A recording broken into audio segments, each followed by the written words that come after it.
What is up, everybody? Good morning and welcome back to the channel. Welcome back to the World of Warcraft section of the channel as well. Today we are just going to do a chill key, just trying to fill out the vaults on my Shaman. Don't have foresight on this character yet. Still, a couple of my characters are still missing foresight, and I don't claim to be an expert on Enhancement Shaman as well. But this is just kind of documenting my journey to 3K, making sure to get the range kick on that. But playing Totemic here, pop Lust, we get that Wild Wallop going on, and yeah, we'll just start doing some good damage here, just blasting through everything.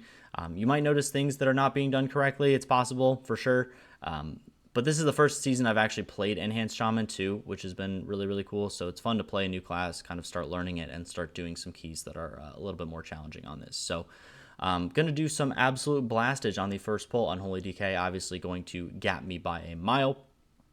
And we delete that pull with 8 seconds left on Bloodlust too. So plenty of stuff going on. Get the range kick. We also get the grip with that Wicker Lighter, and start just blasting away. So if you haven't played this class too, I would highly recommend it. It is a ton of fun. And this just, I mean, it just goes crazy. It just feels so fun to play. It's just a lot. So you always have something to press. I really need to try out Tempest as well. I'm playing Totemic right now, and it's been pretty fun. Your burst windows and your totem does a ton of damage, but I've heard Tempest is a little bit more relaxing. You have less buttons to press and less setup and all that sort of stuff. So maybe I'll try that at some point. But for now, playing Totemic, just enjoying lots of numbers coming up on my screen, and going from there. So yeah, we're going to take out these couple packs here, pulling a lot in this first part of the dungeon, and just kind of making our way towards this first boss, making sure to use our totem and then Flame Shock immediately for that Flame Shock spread on everything else. We have that Molehead go into Narnia over there. Thankfully, we are able to Death Knight grip him back. This other Molehead gets pulled from across the way, and I believe we don't have any more grips, so they're going to be in an awkward range here. Not going to be able to get them super close there. But it's okay. This timer is pretty generous, so I'm going to be able to do this pretty well. And I'll try and get some more variety of dungeons. I know I've been uploading a lot of like Rookery, Darkflame, Cleft, and Motherlode to the channel. It just kind of happens that we have all of those keys, and it is what it is. Haven't been able to time a 13 metery yet, just because that dungeon feels like one thing goes wrong and you are just screwed for the entire, I don't know. The timer feels pretty tight with the amount of health that some of the mobs have. So I'll try and get some more variety of keys, but for now, I figured it would be cool to just upload these, both for myself, just to see what I'm doing early in the season, and then see if there's any kind of improvement, and also to give people a template if you're trying to push higher keys, if you want to see what to keep in mind, that sort of thing, giving people a template there. So, and again, don't claim to be an expert on Enhanced Shaman or anything like that, so take all of this gameplay with a grain of salt. Definitely, sim your character. Go to watch an actual guide of someone that has played this character for this class for years. All that sort of stuff. So I don't know why my Flame Shocks keep just falling off this mob. I don't know. I just keep like not refreshing them or whatever. But going pretty good. We're actually able to take out all of the ads there, and then quickly get over to this minecart. Keep just thwacking away at this, popping our totem, making sure we can spread some Flame Shocks around with this Lava Lash. And yeah, we're just going to keep wailing away at this boss. We have really, really good damage here too. Going to be able to take out these menial laborers and make sure that not a whole lot of those stacks go around. As you can see, people are just on like 6 stacks, and we just demolish these little ads on in melee. Just maximum melee cleave here. So we'll just skip ahead from this boss. You guys have seen this before. Pretty easy boss, nothing too crazy. We get the same triple pull here. And this pull is kind of annoying as a melee, just with these task workers casting all of their bonks and stuff. And then we have the Surging Flame. So can't stand in melee super reliably, but I think we stun them here and they end up getting synced up. So all of the bonks are going to go out. As you can see, there's at least 3 of them, 4 of them, and then another one there too. So all those bonks go out, and then and we're all good. So making sure we use Crash Lightning and just using Lava Lash on cooldown.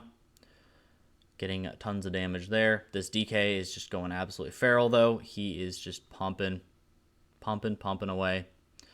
Moving our totem with our Totemic Recall ability. I think it's what it's called. Not Totemic or Totemic Projection, I should say. And then we are just going to be alternating between Lava Lash and Sundering here when it's available. Crash Lightning when we're outside of melee, just so that when we come back into melee and we start pressing Lava Lash, that we have some extra damage on those hits. And again, using Lava Lash on cooldown, spending our Maelstrom when we can, when Lava Lash is down, and trying to weave everything in with Lava Lash being that that ability that we're always pressing no matter what. So that will take full priority over everything else. And we're just going to waddle around here, get the rest of this rolling.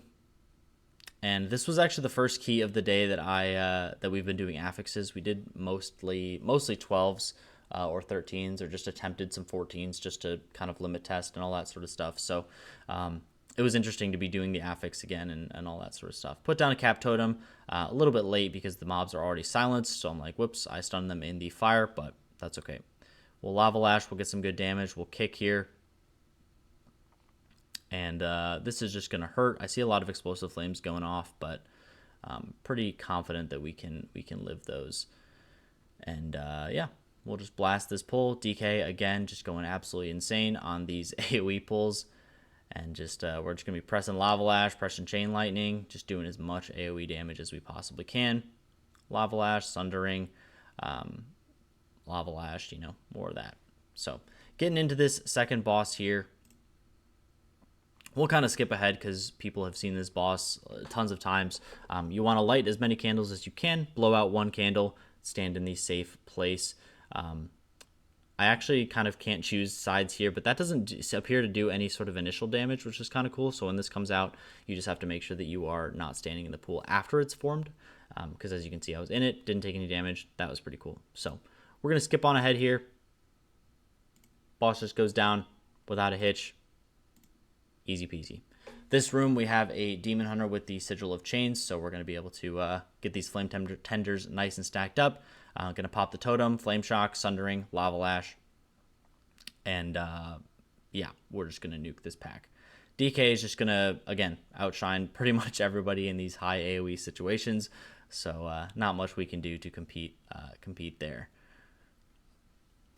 And this character is not quite as geared as I would like it to be too, so I'm just really trying to hold my own in some of these keys.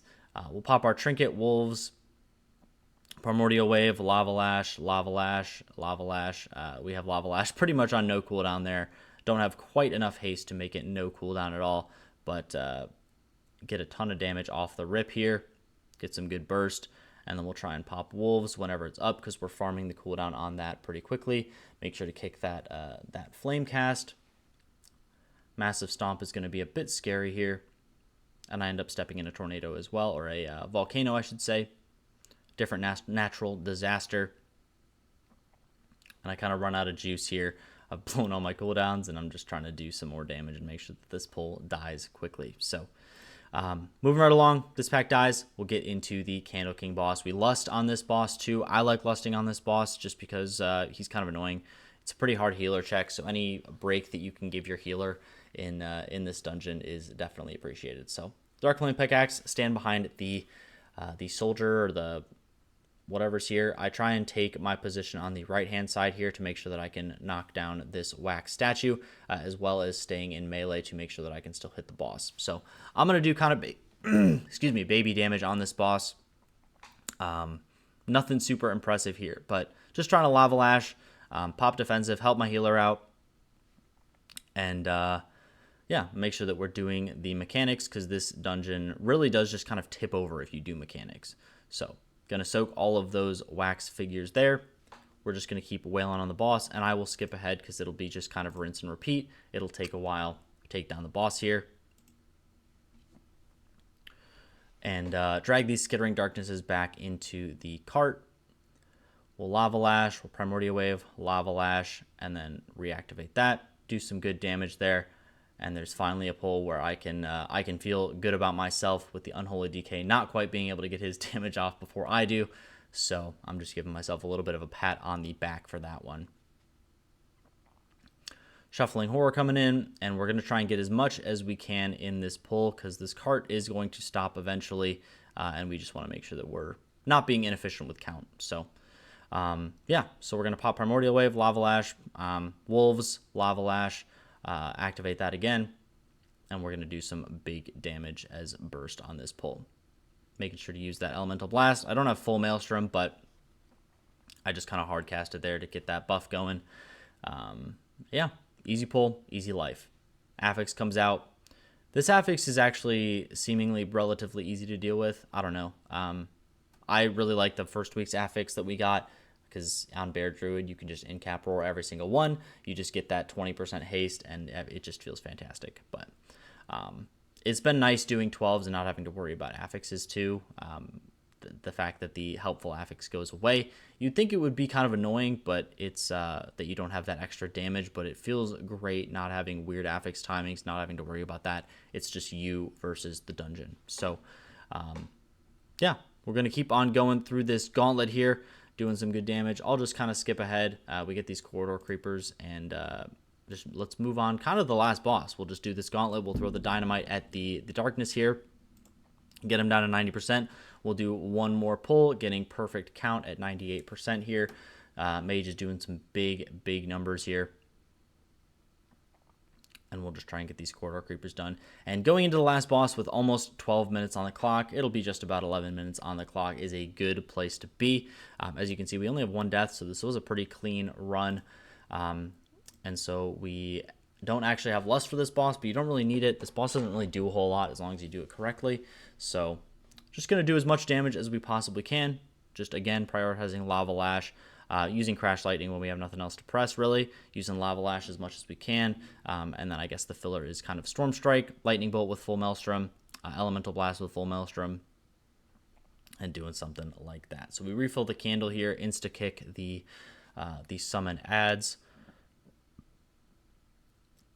And then Eternal Darkness comes in. I'm kind of panicking because we don't have a dunk, but it looks like someone actually did. I just grab an extra candle to make sure that we're topped up on that. And then, yeah, pop some cooldowns, pop Wolves, pop Trinket, which is still like a Delve Trinket. I think it's on like Champion or Veteran track or something like that. Still using it. Can't get anything to replace it here. Haven't played this character or farmed gear on this character too much, but, you know, that's okay. And yeah, and then we just have kind of the downtime in the boss here where he's not doing a whole lot at all. We're just wailing on him, working to get him to that 55% where he is taken out. And the Shadow Blast comes out. The person runs to grab a candle. And then we get the Umbral Slash. Tank moves the candle. Easy peasy.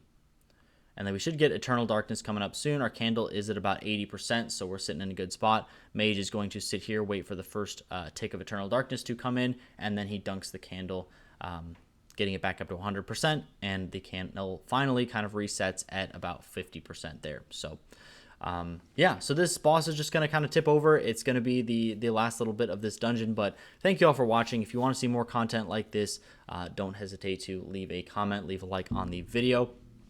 If there's any specific dungeons you want any more like analysis on, I'm kind of getting more into the Mythic Plus scene, so hopefully going to be pushing some higher keys, 13s, 14s, something like that. Nothing rank 1 or anything, but usually it's going to be tank keys. This character is really just kind of a side project. So, but yeah, let me know what you guys want to see next. Let me know if there's any specifics you want from the videos or anything like that. I like doing these one take sort of things. I feel like they're more authentic. It's a good way for me to VOD review myself, see things that I'm doing poorly, make sure that I'm well versed in my mechanics, knowing what I'm looking for. But yeah, let me know what you guys think, and I will catch you guys in the next one. Bye bye.